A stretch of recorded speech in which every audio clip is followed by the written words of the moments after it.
Hola, bienvenidos a El Desván, el programa de recomendaciones culturales de Virgen de las Angustias Televisión.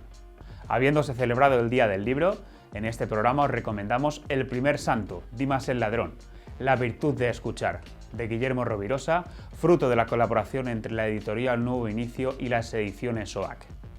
En la primera obra, el autor contempla la figura del buen ladrón que, como él mismo subraya, no dio su vida por Cristo, sino que murió con Cristo, hecho único en la historia, como también lo son la resurrección y la canonización sin precedentes de San Dimas.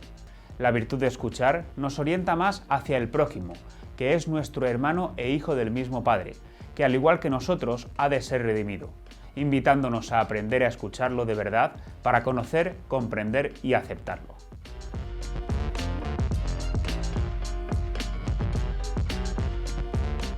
Para hablar de estas obras y de su autor, Guillermo Rovirosa, está con nosotros Isabel Rodríguez, profesora de Pedagogía en el Centro de Magisterio La Inmaculada. Bienvenida, gracias por estar con nosotros.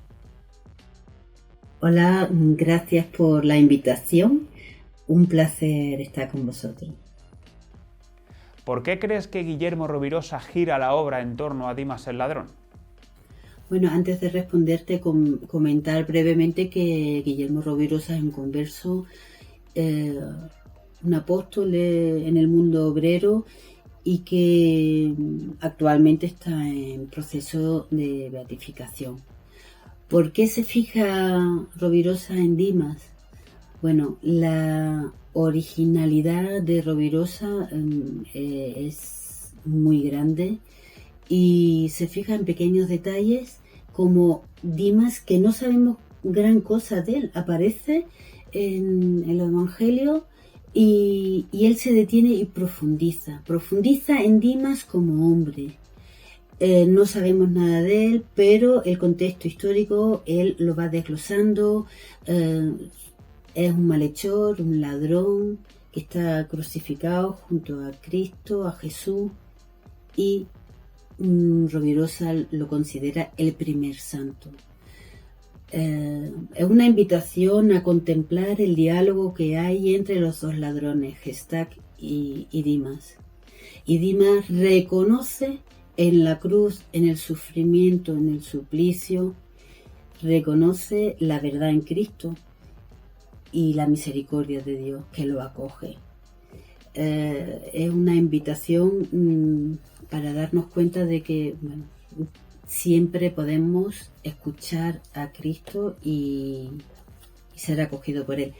No se puede entender Dimas sin la obra que escribió posteriormente, que es Judas apóstol, el primer traidor cristiano. Judas no reconoce a Cristo, lo instrumentaliza y desespera, se ahorca, la gran traición de Judas, ¿no?, que lo lleva a la muerte. Pues bueno, estamos hablando de una relación entre la fidelidad y la traición. Todos somos Dimas y todos somos Judas. La virtud de escuchar también se relaciona con esa historia de Dimas el ladrón, complementando y trayendo un poco a la actualidad esa posibilidad de escuchar a Cristo. ¿Qué busca el autor exactamente con este mensaje? La virtud de escuchar es otro cuaderno de la serie Coping, y igualmente pues tampoco se puede entender la virtud de escuchar sin entender la propuesta del cooperativismo integral, ¿no?, que es una propuesta económica y social de Rovirosa. La virtud de escuchar, ¿qué relación hay con Dimas? Bueno, que la escucha, cuando es una virtud, se convierte en comunión con Cristo por encima de la comunicación. Yo creo que esa es la gran aportación de la virtud de escuchar, que también es un texto maravilloso que cautiva, que Rovirosa tiene la habilidad de interpelar al lector de una manera realmente muy asombrosa, de una forma muy sencilla y muy profunda. no tenemos que aprender a escuchar. Rovirosa reconoce al final de su vida que no sabe escuchar, pero que podemos aprender a escuchar. Y el gran impedimento para escuchar es el yo en el centro. Entonces, todo el texto lo va desglosando de una forma pedagógica, poco a poco, te va entrando en este mundo de la escucha hasta plantear que la escucha es una virtud. Es una virtud concomitante con la humildad, que significa que Cristo es el centro y no tú. Y por eso tenemos que aprender a escuchar. Dimas escuchó a Cristo. En el libro, don Javier Martínez, arzobispo de Granada, habla de Guillermo Rovirosa como un pionero que quiso tender un puente entre lo sobrenatural y la vida humana concreta. ¿Qué opinión te merecen estas palabras? Tú que también conoces también la historia de Guillermo Rovirosa. Bueno, pues si partimos que el ideal coping es responder a la vocación cristiana en el sector económico de la vida social, eso Rovirosa lo plantea de una forma muy clara desde su apostolado, en el que elige la formación de militantes cristianos. No se puede hacer sin la militancia cristiana y desde una espiritualidad de encarnación. Por eso, en el centro de la espiritualidad de Rovirosa, tenemos que hablar del compromiso bautismal. Es decir, estamos hablando de una espiritualidad laica en el que el compromiso bautismal nos hace hermanos entre nosotros e hijos de Dios. De hecho, era lo más importante para él. El bautismo es lo más importante para el cristiano, y él, cuando falleció, pidió que se le enterrara también con la partida del bautismo. Entonces, la vida trinitaria y la espiritualidad de encarnación no se puede desligar del compromiso bautismal. Y yo creo que eso es una característica fundamental para entender toda la aportación de Guillermo Rovirosa en la formación de los militantes cristianos pobres, asociados de forma y partiendo de una promoción personal y colectiva que realice una aportación a la vida social y económica. Por eso, si para Bernanos todo es gracia, podemos afirmar que para Guillermo Rovirosa todo es comunión, solidaridad. Isabel, ¿qué crees que le ha aportado espiritualmente hablando Guillermo Rovirosa logrando ese objetivo de devolver a Cristo a los pobres, al mundo obrero? Bueno, frente a los que algunos consideran la apostasía de la clase obrera a principios del siglo XX, Rovirosa pone en marcha el apostolado laico, y es que al final de la Segunda Guerra Mundial, en 1946, Pío XII se mostraba muy preocupado por la situación española y le pidió a Enrique Pledeniel, cardenal primado por aquel entonces de Toledo, pues que pusiera en marcha una iniciativa organizada el apostolado obrero. Bueno, ese es el punto de partida, y el hombre que lo pondrá en marcha será Guillermo Rovirosa.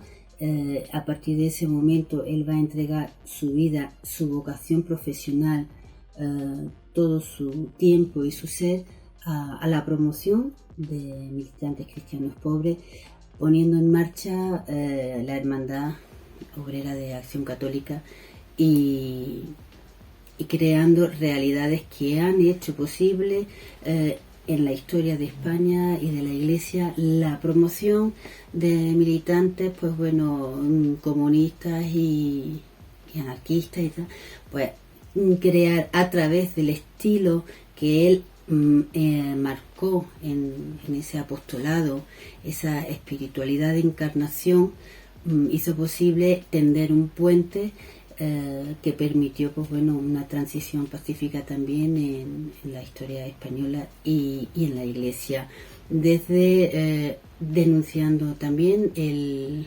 asistencialismo y claramente también el asistencialismo y el infantilismo con el que se trataban los pobres, que eran pobres pero no tontos.